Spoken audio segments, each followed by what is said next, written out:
Welcome to The Explainer. We all want peace, but when you look at it on a global scale, it seems almost impossible, right? Today, we're going to dig into a text that offers a pretty radical solution, a scientific and philosophical path to world peace, all built around a new concept it calls Philselfology. So the source material we're exploring today kicks off with this really simple but wow, profound statement. It's a universal feeling, isn't it? A goal that both our spiritual and our material lives seem to be aiming for. So what's the deal? Why does it stay so elusive for all of us on a global scale? And this brings us right to the central question the text asks. Really think about it for a second. Our bodies, they just function, the sun rises, the seasons change. Everything in nature seems to exist in a natural state of peace. So why are we the exception? What makes humanity so different? According to this text, the answer is probably not what you're thinking. According to this philosophy, the very thing that makes us so special is also the source of our disharmony. It's our free will. Now, this is an incredible gift, right? It lets us create, innovate, build the whole modern world. But it's also a double-edged sword, because it's the same thing that allows us to create so much division. Here's how the text frames the core human conflict. It says our free will has sort of led us down two different roads. On one side, you have spiritualism. That's about finding inner peace by feeling at one with nature. On the other side, there's materialism, finding peace through the things we can own and control. The source argues we've basically been taught that you have to choose one. Are you team spiritual or team material? But what if that's a false choice? This right here is the core proposal, a synthesis. This philosophy argues for a really practical path forward, one where developing our inner connection to the world doesn't have to be at war with our desire to go out and build and achieve things. Okay, so let's dive into this, because this is where the theory gets really, really specific. How do we actually achieve this synthesis? Well, the source represents this entire concept in a single unifying formula. Now, this is where things get fascinating, because the philosophy tries to connect ancient ideas with modern physics. The formula is E equals O plus IA. So let's just break that down. The E is the goal, oneness or unified energy. This is made up of O, representing light, which the source compares to photons, and A, representing sound, which it compares to phonons.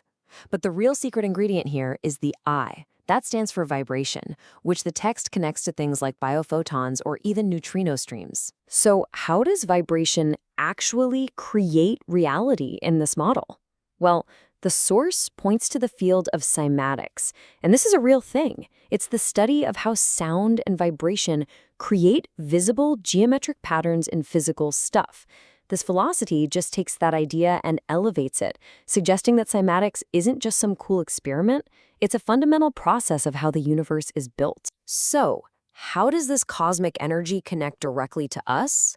Well, get ready, because this next idea is a pretty wild one. The source claims that the bridge between us and this energy is built with the very letters we use to communicate. The text puts forward a pretty radical idea. It focuses on the 35 letters of the ancient Gurmukhi script and claims they're way more than just symbols for sounds.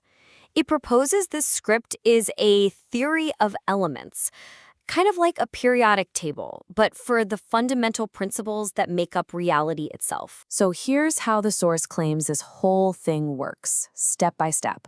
First, each letter isn't a single thing. It actually represents a duality, like light and sound combined. Second, this code is theorized to create a physical life thread of what the text calls 2D biomatter, right at our forehead. Third, this thread is supposed to work like an antenna, interacting with those cosmic energy streams we mentioned earlier. And the final step? This whole system supposedly acts as a direct interface between our consciousness and the universe. It's a lot to take in. And the theory gets even more complex. You see the number 11 on the screen? According to the source, that's not random. It connects this entire linguistic and vibrational framework to our very biology, proposing that our DNA isn't just three-dimensional, but has up to 11 dimensions of information.